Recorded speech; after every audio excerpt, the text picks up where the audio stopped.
World End Harem. L'histoire commence en l'an 2040 et le monde est technologiquement avancé au-delà de tout, seuls les gens qui veulent travailler vont travailler, sinon ils peuvent se détendre. L'IA a pris le contrôle du monde en termes d'emploi. Reito est un garçon ordinaire qui poursuit des études de médecine dans l'espoir de devenir médecin, mais il est lui-même rongé par une maladie. Une maladie qui n'a pas encore de remède, mais il peut survivre en utilisant la technologie du sommeil froid, ou comme on l'appelle l'hibernation. Tant que le remède à la maladie n'aura pas été créé, Reito dormira en attendant le remède. Le dernier jour, Reito décide d'avouer ses sentiments à Elisa, son amour de longue date. Il semble avoir de sérieux problèmes d'engagement et a attendu jusqu'au dernier jour. Elisa ne peut pas donner sa réponse, comment le pourrait-elle? C'était si soudain, mais Reito s'en fiche, il ne peut pas lui demander de l'attendre pendant 5 ans de toute façon. Reito se rend ensuite au cabinet du médecin où il sera endormi.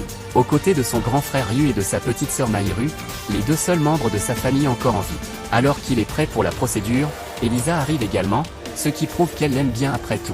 C'est un soulagement pour un homme qui va passer les 5 prochaines années en mode Captain America. Il lui donne son médaillon en guise de garde et se dirige à nouveau vers son avenir.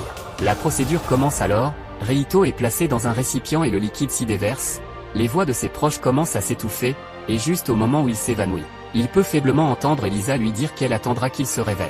Reito ouvre alors les yeux après 5 ans, et il est étrangement entouré d'infirmières, qui semblent toutes étrangement timides et excitées par lui. À côté de lui, une femme aux cheveux violets lui dit que nous sommes en 2045 et que Reito a dormi pendant les 5 années auxquelles il était destiné. Son accompagnatrice, Mira, la fille aux cheveux violets, l'emmène ensuite chez un médecin qui se tient prêt à vérifier ses signes vitaux. Reito demande au médecin s'il peut voir son médecin personnel. Mais la femme lui dit que son médecin n'est plus en vie. Tout semble bizarre et Reito devient de plus en plus confus. Reito est alors placé dans un limo où Mira lui explique ce qu'est le virus MK. Un virus tellement plus mortel que le corona qu'il a tué toutes les victimes en seulement 3 jours d'infection. Même aujourd'hui, il n'y a pas de remède, la moitié de la population mondiale a disparu. Mira ouvre l'un des stores de la fenêtre et lui montre comment la société, autrefois technologiquement avancée, s'est effondrée. Reito pense qu'il s'agit d'une blague de mauvais goût, d'une farce, et il se précipite dehors en sautant de la voiture pour voir par lui-même. Ce qu'il voit le choque, il n'y a plus un seul homme, tout le monde est une femme et le monde n'a plus rien à voir avec ce qu'il était avant. La société est tombée dans le chaos. Mira et ses gardes se jettent sur Reito pour le protéger de la horde de femmes qui l'entourent. Une folle voit Reito et se jette sur lui, heureusement elle est maîtrisée sur le champ. Mira explique qu'il y a 4 ans, le virus MK, mâle killer virus, est apparu et a anéanti la population masculine. À l'exception de lui et de 4 autres hommes immunisés qui ont été congelés de la même façon, et qu'ils sont obligés d'avoir des enfants pour sauver l'humanité de l'extinction. L'histoire semble être tirée d'un roman de science-fiction, mais c'est la vérité et maintenant Reito fait partie d'un harem, qu'il le veuille ou non. Cependant, Reito est catégorique, il ne veut pas coucher avec des centaines de femmes juste pour avoir des enfants avec elles, au fond, il est toujours loyal envers Elisa. Pour convaincre Reito, Mira fait appel à sa sœur Mahiru. Mahiru, qui est maintenant une adolescente, arrive et explique que leur frère Ryu a contracté le virus et a dû être congelé pour sauver sa vie. Elle explique également qu'Elisa, qui était activement impliquée dans la recherche d'un remède contre le virus MK, a également disparu depuis 3 ans.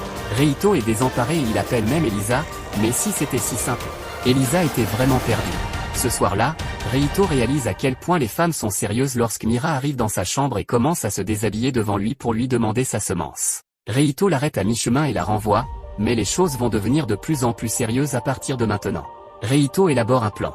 Le lendemain, lorsque Mira l'emmène voir le catalogue des femmes qu'il pourrait choisir et féconder, Reito demande un mois de délai pour trouver Elisa. Il lui dit que s'il y a quelqu'un avec qui il finira par sortir, ce sera Elisa et personne d'autre. Mira est d'accord, mais jusqu'à ce qu'Elisa soit retrouvée, elle enverra une fille différente dans sa chambre chaque soir, pour qu'elle le séduise et l'oblige à les féconder. Cela n'a pas d'importance s'il ne le fait pas, mais elle continuera à lui envoyer des filles de toute façon. Ailleurs dans le même établissement se trouve un autre homme, qu'ils appellent le numéro 1 mais qui s'appelle Kiji Ino. Il est l'un des autres hommes immunisés contre le virus MK et a été le premier à être réveillé du sommeil froid. Contrairement à Reito, Kyoji profite de sa vie dans ce nouveau monde, il profite pleinement de sa virilité et couche avec 10 femmes par jour ou même plus qui sait, il a même le choix de coucher avec des actrices littéraires. Ce type vit son rêve. Reito, quant à lui, termine son repas et retourne dans sa chambre, où il rencontre Kyoji.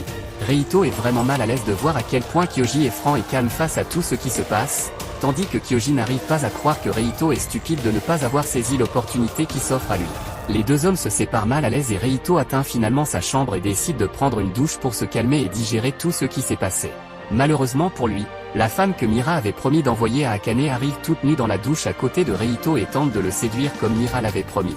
Elle s'en sort plutôt bien, mais Reta finit par échouer à cause de la pression. Lorsqu'il se réveille, Akane est là près du canapé, ivre, et sur son lit se trouve une autre petite femme. Elle a l'air vraiment jeune. Elle s'appelle Sui, et Sui et Akane vont rester avec lui pour le reste de la journée. Cette nuit-là, il dort à contre-cœur avec Sui et Akane Yamada, car Mira a changé d'avis et les a assignés à lui au lieu d'envoyer des filles au hasard tous les soirs. L'une d'entre elles était son garde du corps et l'autre son infirmière, nous verrons bien qui est qui. Le lendemain, Reito, Mira, Akane et Sui examinent l'ancien laboratoire d'Elisa à la recherche d'indices sur l'endroit où elle a pu disparaître. Alors que le groupe se promène dans le laboratoire, une étrange femme dans l'ombre parvient à libérer un ours littéral dans les locaux. L'ours s'approche du groupe pour l'attaquer et Reito saute rapidement pour sauver Sui alors que l'ours se dirige vers elle. Il s'avère que la petite fille était en fait son garde du corps et qu'elle a littéralement mis fin à la vie de l'ours d'un seul coup de pied à la tête. Lorsque Reito apprend qu'Elisa travaillait sur un remède contre le virus MK avant de disparaître mystérieusement, il décide de terminer son travail et apparaît aux informations pour faire part de son objectif.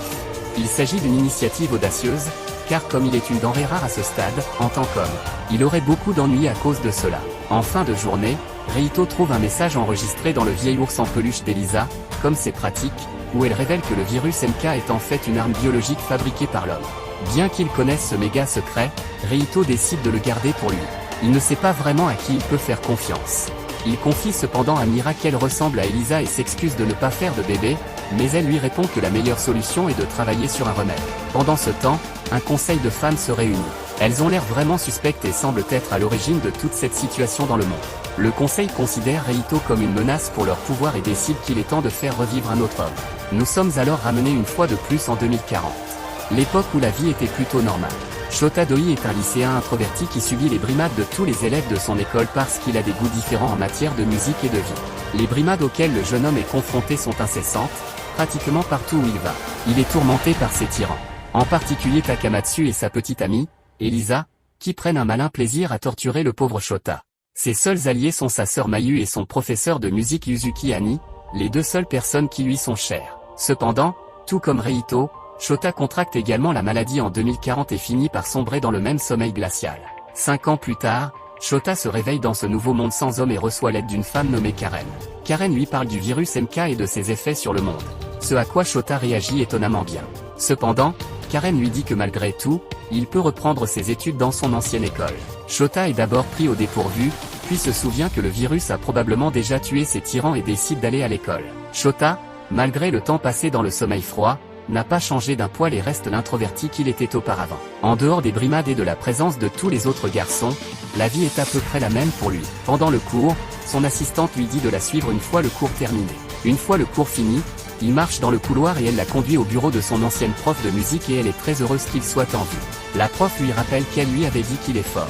L'assistante du garçon dit à la prof que cette rencontre vaut une petite récompense et elle part en les laissant.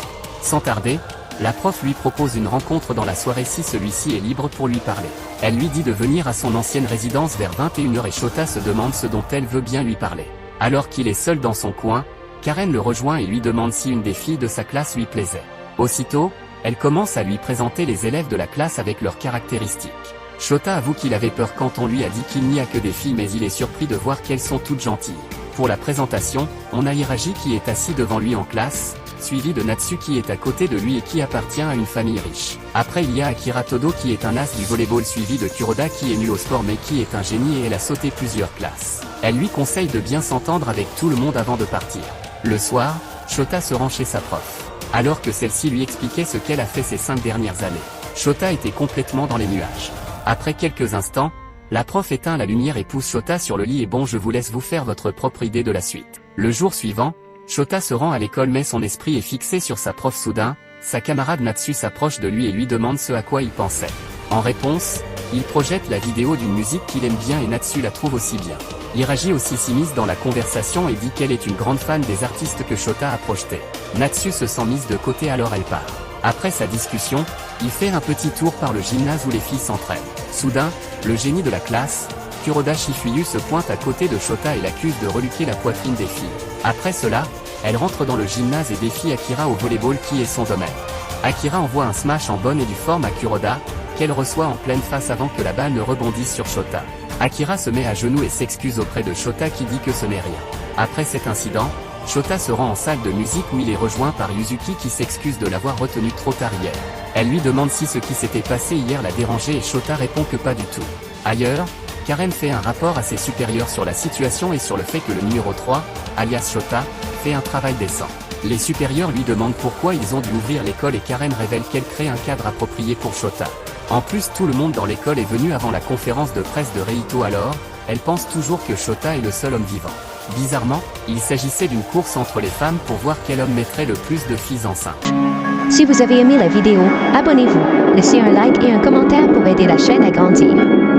Merci d'avoir regardé cette vidéo.